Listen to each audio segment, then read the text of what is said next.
এই যে চলে এসেছে আবার আমার একটা ছোট্ট বোনু। ওই যে প্রথম যেই বোনটা চার্জারে পেন্টিং করেছিলাম না, সেই বোনটারই বোন। তো এই বোনটাও বলেছিল দিদি আমাকে একটা পেন্টিং করে দিও।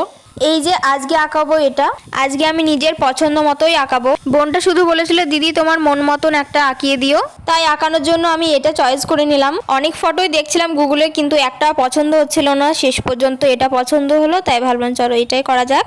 খুব একটা সুন্দর ড্রয়িং করতে না পারলেও কাজ চালানোর মতন ড্রয়িং করতে পারি মোটামুটি। সুন্দর করে আগে রুল দিয়ে আঁকিয়ে নিতে হবে। প্রথমে রুল দিয়ে আঁকিয়ে নিলে কাজটা অনেকটা সহজ হয়ে যায়।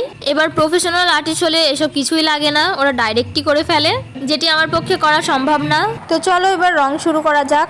প্রথমে হলুদ রং যে পার্টগুলোতে হবে সেগুলো আগে রং করে নিচ্ছি। তোমরা চাইলে পরপর করতে পারো, কিন্তু আমার এই রং করাটা সুবিধাজনক মনে হয়, তাই আমি এভাবেই করে নিচ্ছি। ডবল করে লেয়ার দিয়ে রংটা করে নিলাম। প্রথমে চোখটা আঁকানোর পরে বডির কালো অংশগুলো রং করে নিচ্ছি। রংটা শুকোনোর পরে কালো রং দিয়ে আর একবার সুন্দরভাবে ফিনিশিং দিয়ে নিচ্ছি। এই যে এবার বর্ডার দেওয়ার পালা। বর্ডার দেওয়ার আগে ছবিটা পুরোপুরি অসম্পূর্ণ লাগছিল। ওই যে মৌমাছি পাখনাটা আগে অনেকটাই ছোট লাগছিল, তারপরে কমপ্লিটের পর দেখছি না ঠিকঠাকই লাগছে। মৌমাছিটা শুকোনোর পর উল্টো পিঠটা পুরোপুরি ফাঁকা লাগছিল, তাই ভাবলাম একটা নিজের মতন করে ফুল করে দিই। তাই একটা হলুদ কালারেরই ফুল বানিয়ে দিলাম। ফুলটা প্রায় শেষের দিকেই। এই যে কমপ্লিট হয়ে গেছে, এবার ভার্নিশের পালা।